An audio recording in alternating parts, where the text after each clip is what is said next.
What's good, everybody? It's your boy back again with another video, another review. Today, it's been a bit delayed, but I'm going to give my thoughts on Walking Dead episode 2, season 7, and today's episode 3, Monsters. Firstly, I'm sorry I didn't record a review for last week's episode. I'm trying to get my camera together, get the graphics sorted for the channel, which is taking a while at the moment, but life gets in the way, man. Life gets in the way. So I'm going to give my thoughts on last week's episode now, and then jump straight into this week's episode. Everyone who had gripes about the action in the first episode cannot have the same issues with this one. Like, there was so much action. The military precision of all three camps was amazing to see. The armored vehicles, the way that they're just holding the line and making the walkers just take them over. It was crazy. Like, a lot of stuff happened, and I loved all of it. Like, I'm a big Walking Dead fan, and it's not disappointing me at the moment. I know a lot of people are not happy with it, but me personally, I have no issues at the moment. It was sick to see Aaron and Eric getting down and dirty, killing people. It was sick to see Rick and Daryl just going at it like ninjas, sweeping through the whole building. They're getting the information from Dwight at the moment, which doesn't seem to be panning out because there's no weapons there. Rick found a baby. He had another hand-to-hand combat fight, which I love when Rick fights hand-to-hand because it's always like, is he gonna die? Is he gonna die? Like, is he gonna get really badly hurt? Because Rick is not the best fighter, but he has heart, and he always seems to win.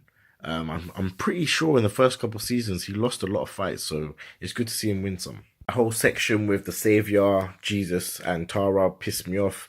I understand Jesus has got a lot of morals and he's got a lot of things that he doesn't want to do or see other people do, but Tara is fucking right. I'm fully on her side. Everyone needs to die. There's no chances of anyone like surrendering, and nah. Like, what are they gonna do with them? What are they gonna do? They can't feed them. They can't keep them captured for an unknown amount of time. They can't give them prison sentences. They can't release them into the wild for them to come back and try and kill them at a later stage. Like, there's no reason for them to be alive. I don't care if they're sorry for what they did. I don't care if they just trying to survive. Like, they chose the wrong side and now they're gonna die for it. In this world that they've built, the zombie apocalypse, if you let any person with ill intentions just run riot around anywhere, he's gonna shit on someone's day. So I would not leave any savior alive, because if they're there and they're not a worker, they have weapons, they have training, that means they're fucking terrible human beings and they need to die. Like, I don't want them to feel pain necessarily. Leave that for Negan and his inner circle, but a quick shot to the head is good enough for me. So yeah, I could understand Jesus's reasoning, but I just don't think it applies in this situation at all. What else happened? Morgan's going a bit more crazier than he needs to be. I did like Morgan when he was crazy before. Now I would like him to have a different internal like conflict. I don't think him and his mental health need to really clash at the moment. We've seen him have a crisis of faith, and obviously him feeling that killing and not killing and having that internal voice just being like, don't do it. We've seen that before. Fair enough. But I really don't want, if they do explore it, I'd rather they do it that way than be like, oh yeah, he's just turning crazy again. But anyways, I enjoyed the episode a lot. I loved all the action in it. I loved the character moments. I'd give this episode an 8 out of 9. A what? 8 out of 10. That's what I meant. That's really what I meant. And the Morales little reveal at the end. When I first saw it, because I've watched this episode about 2 times already, I think. When I first saw it, I was just like, is that Morales? Like where's he been? He's a savior now? Oh. Guess he has to die then. Like, I had no sympathy for, I didn't want to hear his story. I didn't care if his family was dead or not.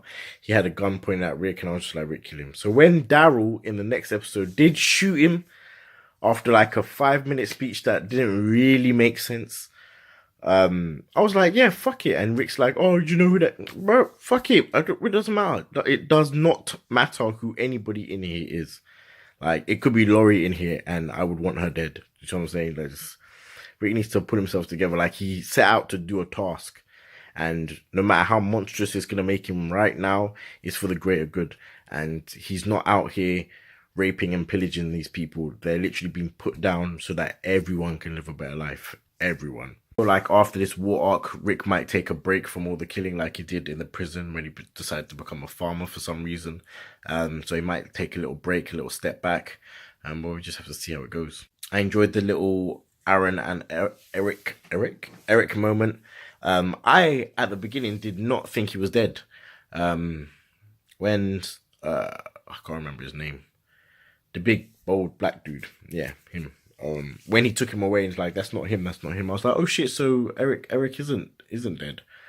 But then I looked at the tree and I realized there was much more blood around that tree than from the gunshot wound he had. So I was like, Eric didn't just die. Eric was eaten. So rest in peace, Eric. You were good in the 2 scenes that I remember you from, which is probably my only real issue with The Walking Dead as a whole. I do agree with some people's points that the character development has taken a little downturn in terms of not the main cast, but actually, yeah, it seems like only Rick is really getting any shine at the moment. It shows bits and pieces of the different cast members and what they're going through at this time, but no one seems to be growing and progressing through it. See what I'm saying? Character development has taken a slow turn for a little while. That's my only issue at the moment. As I've said before in previous videos, it's always good to see Ezekiel and hear him speak and his speeches. I always think, when is the moment that he's going to be so shocked or so scared or so angry that he's just going to slip out of character? And everyone would be like that would be hilarious to see. And the fact that he was smiling and his speeches about obviously you can't give away any negativity, that was inspiring, man. You could really see why he's taken on this character and why people actually believe him. And the fact that at the end of the episode, when the 50 cal went off and he said scatter, but his men actually jumped on him to save his life, that was like, you could tell that was real loyalty. And if Ezekiel doesn't die from that, which he probably should, because 50 calibers go through people, wood, anything easily, he should be dead. But if he somehow survives, he's going to be traumatized at the fact that people believe in him so much they're willing to sacrifice their own lives when he's there telling them that not one of their ranks will fall. I'm pretty sure he lost about 4 men. And if Jerry's dead, I like Jerry. The Jesus fight with Morgan was fun to see for a little while till it kept going. As I said before, I don't want Morgan to go into a downward spiral in his mental health. It'll be just much more, I don't know, much more plausible at this point if he was just having a conflict of interest. I don't know why he would want to fight Jesus. I'm pretty sure Jesus is a ninja or a shinobi, probably a shinobi. I enjoyed seeing them fight out. Tara's right. Maggie letting, what's his name? Gregory back into the hilltop was a stupid move. I would have shot him on the spot. If she knew what he did, she was there. He's not worth killing. No, but you can send him on his merry way to die out in the wilderness. That's what you can do. But then again, he is a security risk as well. So I don't know what they're going to do with these prisoners. I don't know what they're going to do with Gregory, but me personally, I would not even dig graves. I'd just pile them up outside the fence or make it into a walker moat. So yeah, extra defense, I guess. So I'm enjoying Walking Dead right now. Like, overall, this episode was good. I give it another, actually, you know what? I'll give it a 7 out of 10. Just because of the whole Eric dying thing. It wasn't really that memorable, I guess. I understand it was a good character moment, and maybe it'll be some character development for Aaron, who I do like. But we'll see. We'll have to wait and see. But I do understand why people and the points people are putting across, why they don't, or why they're not enjoying it at the moment, or why they've fallen off Walking Dead. I do understand those points, but tell me what you guys think. Did you like this episode? What really are the issues with Walking Dead at the moment? Let's have a conversation about it. And as usual, like, subscribe, and I'll see you on the next video. Peace.